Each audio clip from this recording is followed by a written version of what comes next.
Hey, what's going on, gang? This is Nate on the Stone, and welcome to the 26th episode of The Rolling Stone. And we're going to start off a little differently this week than we do usually, because we're starting off this week with not really a piece of house cleaning, but a follow-up. If you will recall last video, we talked about how the ADL, the Anti-Defamation League, how they had determined that the AOK sign, it was now a symbol of racism, white supremacy. Basically, this is now equal to the swastika and the Iron Cross. And when we talked about that story, I said, just wait, okay? In our divisive, politicized society, culture, atmosphere, environment, this is going to be used to attack and destroy people. Even though the ADL, even when they made their decision, were very clear and said that not everyone who does this is a white supremacist or a racist. Since, 9 out of 10 times, they're going to be doing this because this has, practically always meant, I'm doing good. Things are looking up. I'm doing okay. Right? And it's only recently that it has been determined by our betters that this is a sign of white supremacy and racism. So even the ADL said that not everyone who makes that sign is a racist or a white supremacist. But I said, in our divisive, politicized culture, that's going to be thrown by the wayside. Anyone who does this now is going to be excommunicated from public society, right? We're not going to want to have anything to do with these people. Well, it only took a week for that prediction to come true. USA Today, this past week, had this story, right? So, an actor who was playing Gru, the character from the Despicable Me movies, right? He was in one of those full costumes like you see at Disneyland, only he wasn't at Disneyland or Disney World. He was at Universal Orlando. Back in March, he took a picture, right, with a 6-year-old biracial girl who also, unfortunately, suffers from autism, right? She was posing with this actor in the Gru costume, and her family was taking the photos, right? Well, the girl's mom, Tiffany Zinger, said that while she was going through the photographs of their family vacation in Orlando, she found out that the actor with whom her daughter was posing, the one who was playing Gru, had his hand on her shoulder. Nothing wrong about that, except that his hand was forming an upside down AOK sign. So it looked kind of something like that. Imagine, the little girl's shoulder was here, and, he kind of had his hand kind of like that. Okay? Close enough for our purposes here. And she and her husband immediately said that they were troubled by this, especially because, this was starting to be whispered to be a secret sign of the alt-right, about how we're all racists and white supremacists and whatnot. And so, of course, they called Orlando, Universal Orlando, to complain about this. And sure enough, wouldn't you know, in this story at USA Today, Universal Orlando confirmed that this actor has actually been fired. He's no longer working at Universal Orlando. He no longer gets to dress up as Gru or any other characters and take pictures with kids, for their vacation memories. Now, this poor schlub, he's probably banging away at his laptop, on LinkedIn, day in and day out, desperately trying to get some sort of a job and desperately praying to God that it never comes out why he was fired from Universal Orlando in the first place, because the times are such that it is actually better to lie to a potential future employer and say that you were fired from your last job because you were embezzling company funds than to say that you accidentally made the AOK sign, because embezzling company funds, could happen to anyone doing this. Oh my God.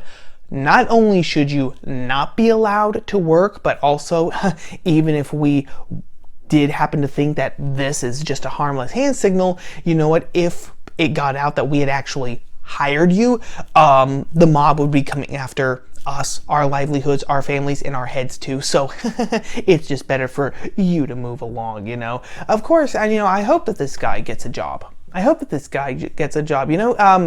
If he listens to this or anything, I might suggest that he just self-identify, as an illegal alien, and then any company that refuses his application could be sued and raked through the coals for discrimination, for racial discrimination, kind of turn the game upon themselves, That's just my suggestion anyway. But I wanted to bring that up because, like I said at the beginning, it only took a week for that little prediction of mine to be proven true. And unfortunately, we can be sure that we're going to see more of this as we go forward into the future. Now that this has become the equivalent of the swastika, we're going to see a lot more of people being fired, lives and livelihoods and families ruined because of a hand gesture. But that is story number one.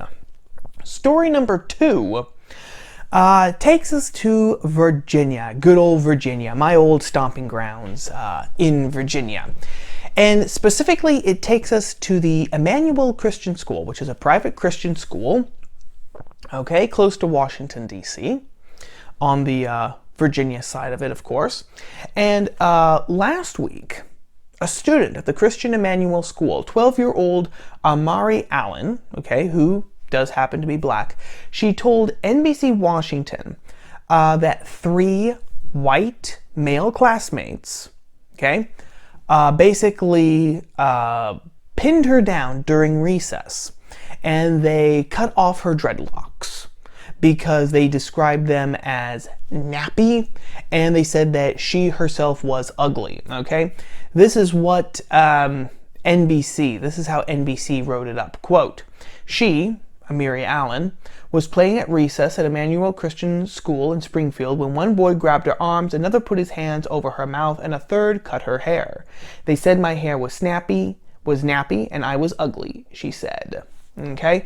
Now, NBC said that this story had garnered national attention because, wouldn't you know it, Karen Pence, the wife of Vice President Mike Pence, teaches part-time at the Immanuel Christian School as an art teacher. Now, full pause on this story just right there, okay? Why would this make the story of national importance? I mean, I know why it does in our cynical, politicized, ideological driven world, but in the common sense world, just think about this. This supposed incident didn't happen in a classroom, it happened during recess. Furthermore, Karen Pence is just a part-time teacher at the school. So why would people be demanding that Karen Pence have to answer questions about this? And people were actually saying that on Twitter. People were saying that Karen Pence has to answer questions about this attack, even though she would have had nothing to do with this instance, and questions of that nature would have been better directed to the school administrators. But, that's beside the point. Now, however, surprise of all surprises, this story turned out to be fake. Amari Allen basically lied. Not even just basically, she did. She just lied, flat out lied. According to Stephen Danish, who is the head of the school, the police found, by looking at the security footage of the surveillance cameras in and around the school property, that the attacks did not happen when and where Amari Allen said that they happened. The police then basically, confronted the family with this fact, and that's when Amari Allen broke down and said, yeah, that never really happened. I made the whole story up. Okay? Now, what is really interesting about this is that even though the school didn't do anything wrong, these 3 white male students didn't do anything wrong, Stephen Danish was still kind of flaglating himself in his message, in his statement after it was found out that this story was a fake, because he said, quote, "This ordeal has revealed that we as a school family are not immune from the effects of deep racial wounds in our society. We view this incident as an opportunity to be part of a learning and healing process, and we will continue to support the students and the families involved," unquote. Which is really rather odd when one of your students has been caught flat out lying, flat out slandering other students just because of their skin color. Isn't it? This doesn't reveal racial wounds. It doesn't reveal deep hurt or anything at all. This just reveals that one of your students lied and thought that she could get away with it for whatever reason, okay? Now, this fake hate crime, it is actually part of a trend. A couple of years ago, this might have been seen as something that, occasionally happened. People lying about attacks, racially motivated attacks, but, they were the exception that proved the rule. But that rule is starting to change because Professor Wilfred Wiley, he must love alliteration, he has said that we have an epidemic of hoax crimes, what he calls hoax crimes. So, from the Washington Examiner, quote, Professor Wiley, said his research revealed 409 confirmed falsified hate crimes concentrated in the past 5 years, a number that has grown since he submitted his manuscript to more than 600, including high school incidents involving actor Jussie Smollett, who has denied faking a race-based attack, and the Covington Catholic boys. The Immanual Christian episode featured several hallmarks of what Mr. Riley describes as characteristics of a probable hate hoax: a remarkable cinematic story, an unlikely setting, in this case an upscale school playground, an accuser or family focused on talking to the media, and a crowdfunding campaign, unquote. And that is true. According to the Daily Beast, Amari filled out a police report, and her family was actually looking at legal and administrative retribution for what happened until this whole thing was revealed to be a lie. Now, there are 3 things that I want to say specifically about this story. First of all, we are constantly told that 21st century America is still brimming with systematic oppressive racism, right? Well, for a place that is actually suffering from systematic racism, we seem to believe minority people just right off the bat. Again, Amari Allen, this lying little girl, she made her claim, and then before anything was known at all about it, people were jumping up on board and saying, of course, believe all women, and why would she lie? Karen Pence has to answer for this. What is going on at this Immanual Christian School? Look, it's a private Christian school. No wonder that things like this happen here. What are we going to do about it? Look what religion does. Look what private schools do, etc., etc. Everyone was jumping on board, willing to believe her. Now, if we actually were systematically biased and prejudiced against people of color, anyone who broke the quote-unquote norm of being white, straight, cisgender, and male, why do we jump on board? Why do we jump on board with stories like this? Again, before anything was firmly noted at all. All we had was her story. That's all we had. Until, of course, the Springfield police looked at the video cameras and said, there's no evidence. It did not happen when and where she said it was. Everyone was, believing her. which proves that we are not brimming with systematic racism. Because again, if we were, we wouldn't all be scrambling to get on board, her train, right?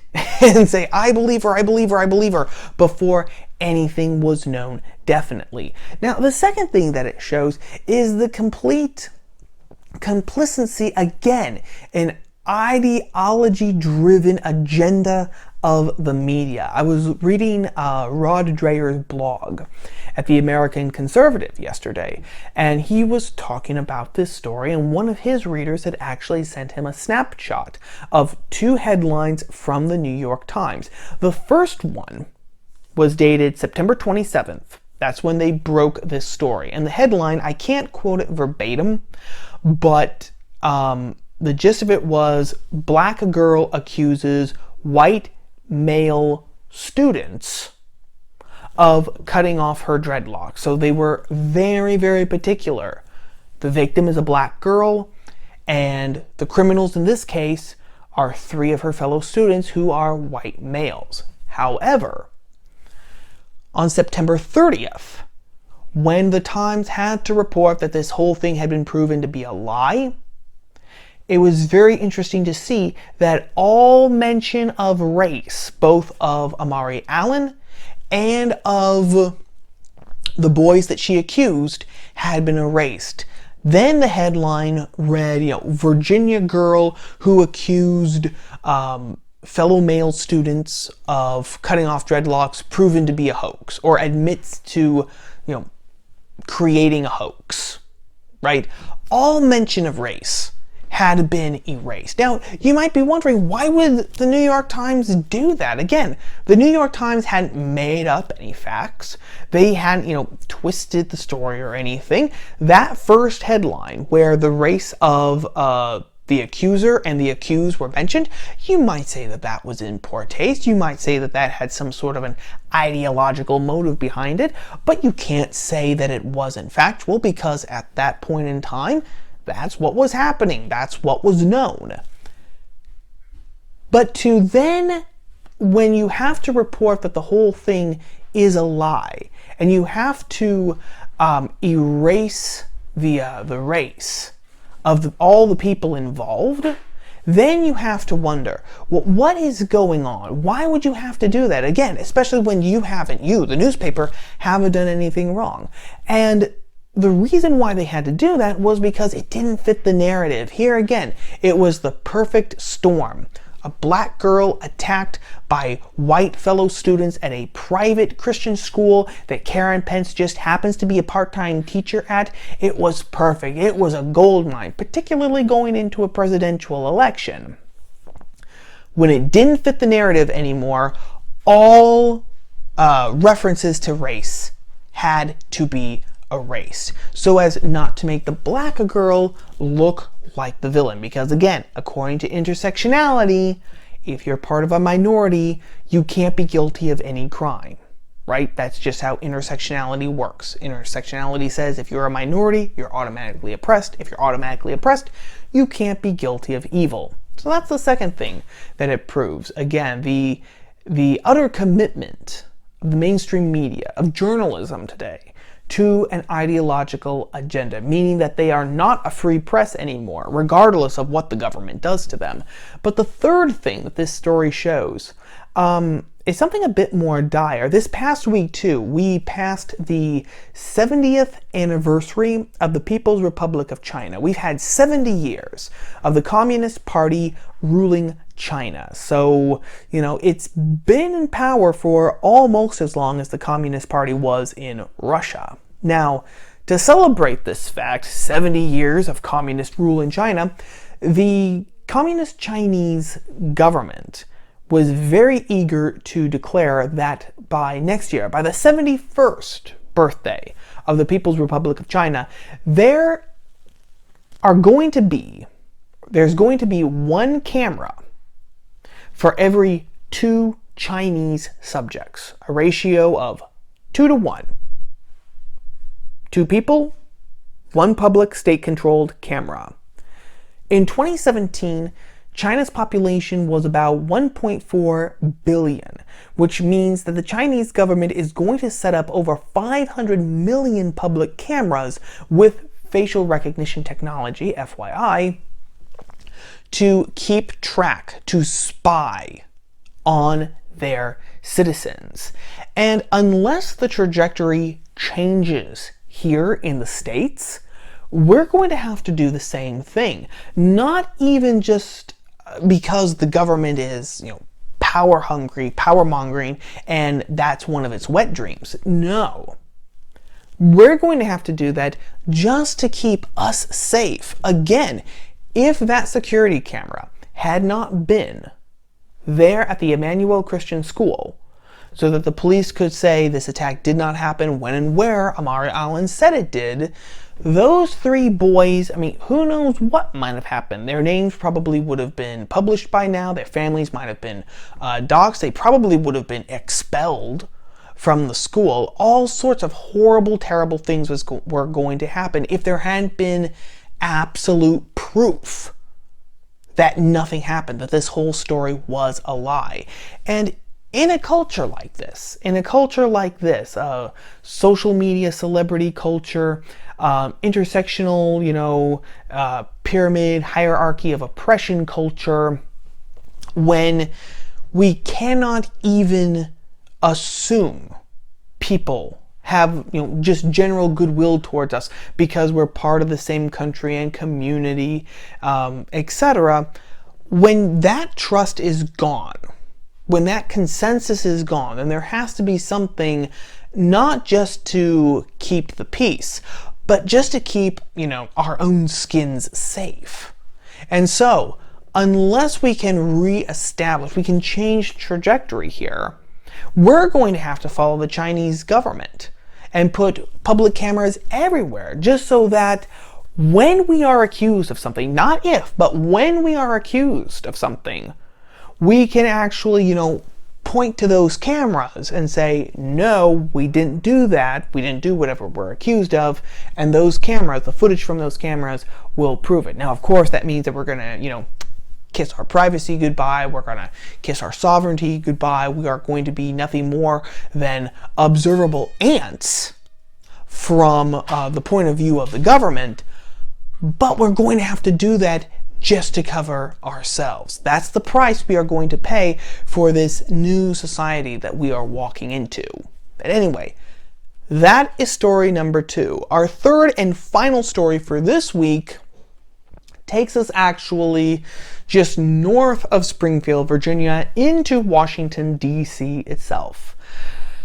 Again, like I mentioned last week, because of the call he had with the Ukrainian president, President Trump now has an official impeachment inquiry set against him by the House Democrats, right? Well, in response to that, Pastor Robert Jeffress, of the Southern Baptist Church, he tweeted this out. Quote, "If the Democrats are successful in removing the president from office, it will cause a civil war-like fracture in this nation, from which our country will never heal," unquote. Okay, you could say that maybe it's a little hyperbolic, but again, you could also see that, he might have a point. Well, Trump quoted Pastor Jeffress, and then he retweeted what the pastor said. So in other words, Pastor Jeffress tweeted that opinion out. Trump saw it. Trump, quoted it in his tweet, and then he tweeted it out. Now, that tweet where Trump quoted Pastor Jeffress has now been determined by Professor John Coates of Harvard's Law School that tweet in and of itself is an impeachable offense, because by tweeting that out, what Trump is doing, he is basically committing a high crime and misdemeanor because he is inciting civil war. He is basically giving the green light to his supporters and telling them that if he is impeached and removed from office, then they have his blessing to actually revolt against the government, to start a civil war, all for the glory, of course, of ostensibly putting him back in power. Now, once again, forget about for a second the stupidity of this argument, because again, neither Pastor Jeffress or Trump were actively calling for a civil war or saying that a civil war was going to happen. Again, Pastor Jeffress just said that it will cause a civil war-like fracture in this nation from which we will never recover. It didn't say that it was going to cause a civil war, just say causing a civil war-like fracture. Again, because even before the Civil War started in 1861, there was a civil war-like fracture. Okay, all throughout the last end of the 1850s, everyone knew pretty much in their hearts, if they were being honest and objective, that the country was going to split because there was no commonality anymore that could hold the North and the South together. So forget about the stupidity of Professor Coates' argument there for a second, okay? He is doing something much worse than simply making an idiotic argument about how a tweet is now another reason for impeachment. He is actually erasing one of the tenets of the American Revolution. Okay? Now we're going to walk through this, so hang on, here we go. What Thomas Jefferson says, one of the things that Thomas Jefferson says in the Declaration of Independence is that the people have the right to rebel if the course of the government is tyranny.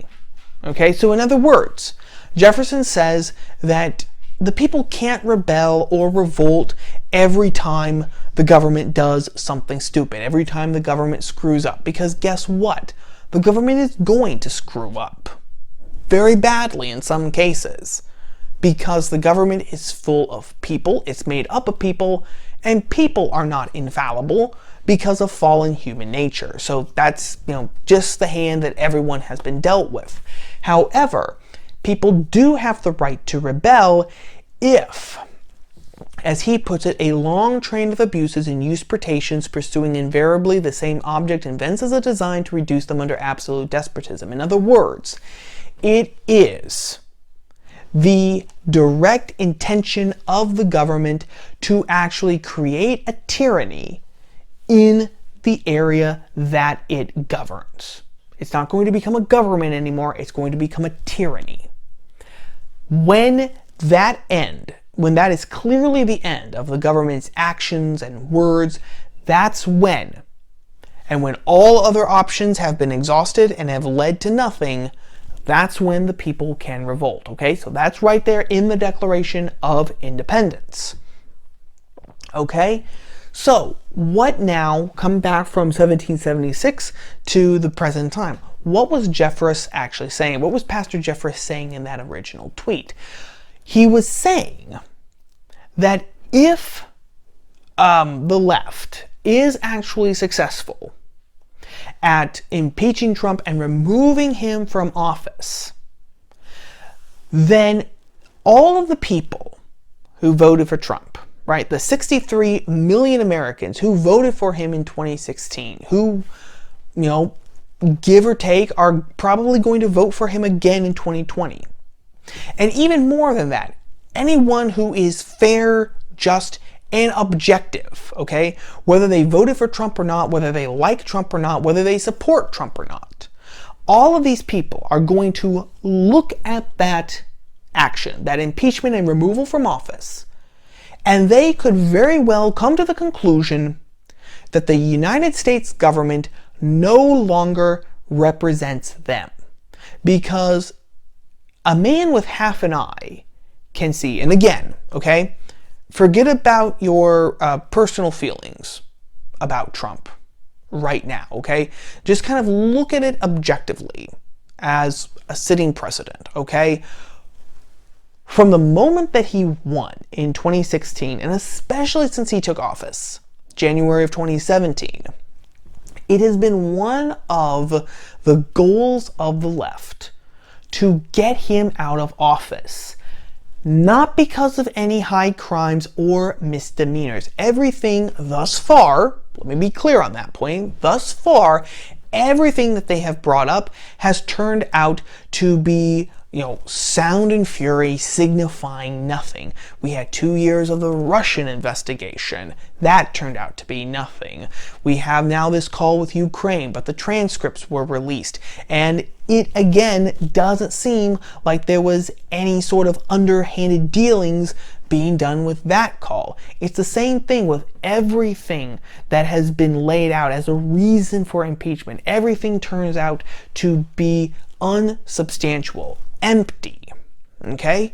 Which means that the entire point of impeachment, it's not about justice. It's not about preserving the dignity of the office of the president, preserving the validity of the federal government, our faith in our institutions, or anything. No, what impeachment means right now is political revenge for Trump having won the 2016 election. He wasn't supposed to win the 2016 election. That was Hillary Clinton's race to run. Hillary Clinton, according to the left, she was supposed to be gearing up for her re-election campaign, not Trump. So when you have all that, when all of that has been said, when impeachment isn't because of justice, it is just now a blatantly partisan goal, a partisan maneuver as an act of political revenge, then all the people who voted for Trump, who support Trump, or just even all the people who don't identify with the modern American left, right? They could very well be justified in thinking that, hey, you know what? The government really doesn't represent me. I've been told that if I express my opinions, even in a civil manner, if I say the wrong thing that's racist, sexist, transphobic, homophobic, etc., I've been told that if I am just living out my faith, in the public square, not forcing my beliefs on everyone, but just living my faith to the best of my ability in the public square, I've been told that I can't do that. And now, when I actually partake in, my civic responsibility, when I partake of political society, and I go out of my way, on election day, and I actually cast a vote, and, I might do a little, campaigning on the side for my, for my candidates, might do a little volunteer work for them or anything, do what I can and everything. What I am being told is that all of that doesn't mean anything, because if I do not have the right beliefs, if I don't have the right opinions, if I don't vote the right way, if I don't support the right candidates, then everything I do is just going to be erased just like that. My freedom of speech will magically transform into hate speech. My religious beliefs are suddenly going to become, unsupported animus and bigotry. And then the candidate that I vote for and who actually sometimes wins, that's not legitimate either. He is going to be hounded. He is going to be, investigated up and down, sideways, inside and out. And if he can be removed from office, he will be removed from office. So the message that sends is that we don't have government of, by, and for the people like Abraham Lincoln said. We only have government of, by, and for the right people. The people who have the right opinions, the right beliefs, and who vote for the right candidates. The government will, protect these people, will promote these people, will represent these people until the cows come home. Everyone who isn't part of that group, well, tough toenails, right? You're basically second-class citizens. You can either continue in your obstinance and your ignorance and continue to be a second-class citizen, or you can have a religious conversion, have a religious, Paul on the road to Damascus sort of thing, and come over here and join the winning team. Now, when you actually realize that, if you do realize that, if you do think like that, then that does cause a civil war fraction within the country, because a sizable majority of the country suddenly realize or suddenly believes. It doesn't even have to necessarily be true, although I think it's truer than a lot of people would like to admit. All you have to do is believe that to be true.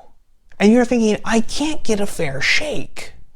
Maybe revolution is the only way to go moving forward. Now, let me make one thing quite clear, gang.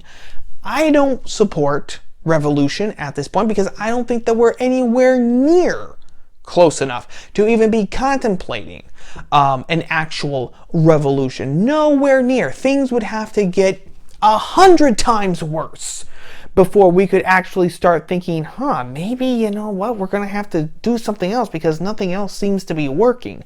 Nowhere near close to that. All you have to do is look at North Korea, Iran, Venezuela, China, Saudi Arabia. You know, the list goes on and on and on today. Cuba, for pity's sake, you know, to see that compared to these places, we really don't have it that bad. Things are bad here. Things are crazy here, absolutely, but they're not that bad. So I want to make that point.